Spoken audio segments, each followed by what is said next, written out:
Salut à tous, j'espère que vous allez bien. Et bien j'ai envie de revenir sur un jeu dont on parle pas souvent. Après, il faut avouer qu'il n'est pas sorti en Europe chez nous, il est sorti uniquement au Japon pour les possesseurs de PlayStation 1. Et il est sorti en Europe par contre pour les possesseurs de Saturn. Je vais parler du DBZ Legend. Et bien on voit ça tout de suite après le générique.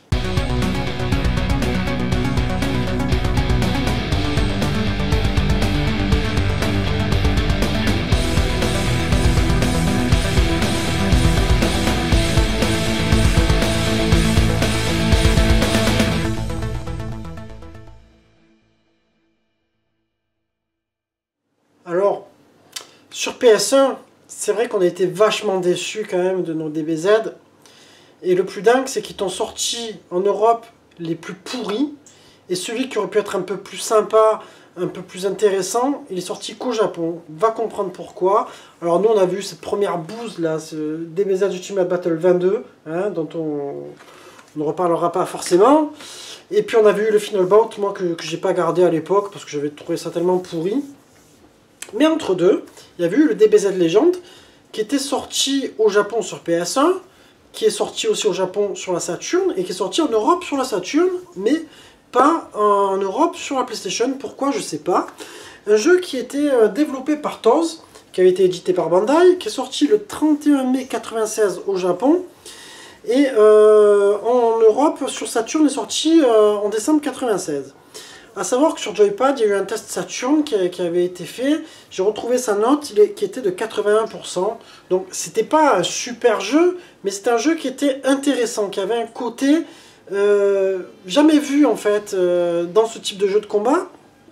Parce qu'en fait, là, il t'avait fait un truc un peu où tu étais enfin un peu dans les airs, mais tu n'avais pas forcément un combat 1 contre 1.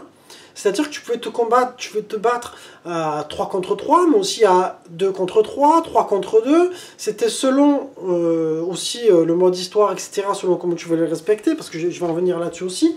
Mais du coup, ça me fait penser un peu dans le type aérien, un peu du Burst Limit, ou de... Comment il s'appelait je sais plus si c'est les... comment ça s'appelle, Budokai Tenkaichi ou Budokai, mais un des deux où tu es vraiment un peu plus libre, etc., dans le décor. Sauf que là...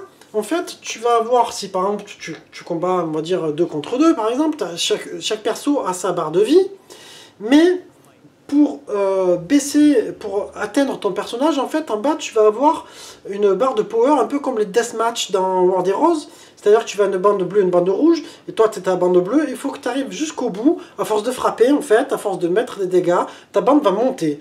Et là, du coup, c'est ce qui fait que ça rendait un peu intéressant ces combats-là. Et quand tu arrives au bout de cette bande, eh ben, tu as ton perso qui va faire une attaque spéciale contre le perso contre lequel tu te battais, en fait. Donc c'était un système de jeu de combat, en fait, qui était vraiment intéressant sur le moment, qui était assez bluffant pour l'époque, quand même, quand il faut s'y remettre. Hein. C'était en 96, il y a 25 ans.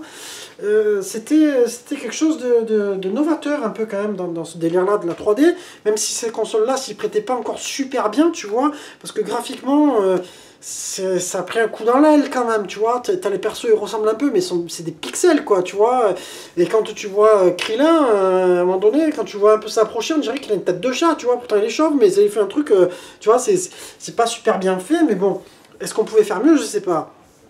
Mais tu avais aussi un mode story qui était très intéressant, qui partait de Vegeta et Nappa, et qui allait jusqu'à bout. Donc c'était plutôt... ouais, c'est un mode story, quand même, tu passes du temps. Hein. Je pense que pour le finir, il te fallait 1 heure, 1 heure et demie quand même. Pour un jeu de combat, c'était pas mal, c'était intéressant. Il y avait en plus, entre deux, tu avais des petits passages avec comme une petite BD qui passe, un peu des images, le commentateur derrière qui explique l'histoire et tout. Et ça, je trouve ça vraiment très dommage qu'il ait jamais sorti en français. Bon, tu me diras, il aurait peut-être sorti, il aurait traduit comme de la merde, mais ça méritait. C'était pour moi le meilleur des 3 DBZ, et c'est celui-là qu'il fallait sortir sur cette machine-là, qui avait vraiment quelque chose. Donc après, je vais te proposer de passer directement au test pour approfondir chaque point. Donc graphiquement, pour l'époque, on trouvait ça beau quand c'est sorti. Maintenant, c'est vrai que ça a pris un putain de coup dans l'aile.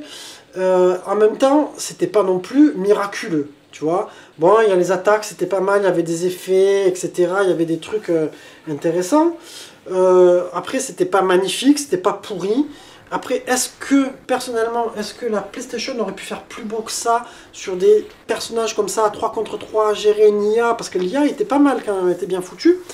Donc je dirais que graphiquement, ça valait quand même un 14 sur 20, malgré que je te disais que Krillin ressemblait un peu à une espèce de tête de chat, de raton, je sais pas, tu vois. Enfin, tu verras si tu regardes la vidéo. Donc ensuite, pour la maniabilité, alors c'était pas vraiment compliqué à prendre en main, mais c'était pas non plus fou.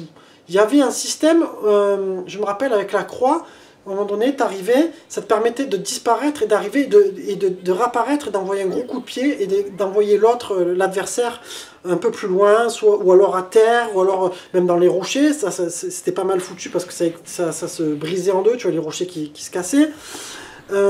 Après, c'était beaucoup du bourrinage en fait. Tu fais qu'appuyer. Alors, tu as le carré pour envoyer les boules de feu. Tu appuies sur triangle pour te charger, ou alors tu appuies pour avoir l'énergie, ce qui te protège des boules. C'était pas non plus très compliqué. En même temps, c'était vraiment un jeu bourrin, quoi. Donc, la maniabilité, je dirais que ça valait un 14 sur 20. Au niveau animation, c'était quand même assez fluide. Franchement, par rapport à tout ce qui se passe à l'écran, c'est vraiment fluide. Après, c'est pas non plus fou dans le sens où les persos, dans la manière dont ils bougent. Ça ressemble un peu au manga, etc. Les persos sont pas trop mal refaits dans les mouvements. Mais ouais, c'était pas non plus, il n'y a pas non plus de quoi à se taper la tête contre les murs. Mais ça aurait pu être bien pire, je pense. Ça aurait pu vachement ramer. Et là, le jeu, ça aurait été une grosse merde. Donc je dirais que l'animation, ça méritait quand même un 16 sur 20. Dites-moi si vous êtes d'accord avec cette note. En ce qui concerne le mix sonore, au niveau des musiques, franchement, ce jeu avait une ambiance. Je trouvais que la musique allait bien. C'était différent des Dragon Ball Z habituels, etc. Après, c'est un peu répétitif. Ça manque un peu de nouveaux thèmes, tu vois. C'est toujours un peu les mêmes thèmes qui reviennent, etc. Qu'à certains moments, tu vois, je crois que c'est quand tu arrives à Freezer, sur Namek, à un moment donné, il y a une musique qui change. Mais ça aurait mérité un peu plus de variété. Par contre, au niveau bruitage sonore, au niveau des coups, ça envoyait du lard, on aurait dit un peu de la mitraillette, ça envoyait quand même. C'était pas mal foutu. Donc je dirais que ça vaut un bon 16 sur 20 pour le mix sonore. En ce qui concerne la durée de vie, franchement, une fois que tu finis le mode story, tu vas faire quelques parties avec ton pote, c'est un jeu qui va vite te gonfler. Parce que tu n'as pas beaucoup de combos, tu vois, il n'y a pas beaucoup de choses à explorer, de coups spéciaux, donc ça devient très vite du bourrinage, tu vois. Donc c'est un jeu qui va vite te lasser, donc moi je dirais que au niveau de la durée de vie, moi ça m'a plu pour refaire un peu le mode histoire, tu vas prendre plaisir à essayer de le faire dans l'ordre, etc. Mais du coup je dirais que ça valait un 14 sur 20. Pour la note globale, tu vois, pour le verdict, moi je t'avais dit que sur Joypad, ils avaient noté 80% pour la version Saturn. Or la version Saturn, je ne l'ai pas testée, je ne pourrais pas te dire si elle est moins bien que la version PlayStation.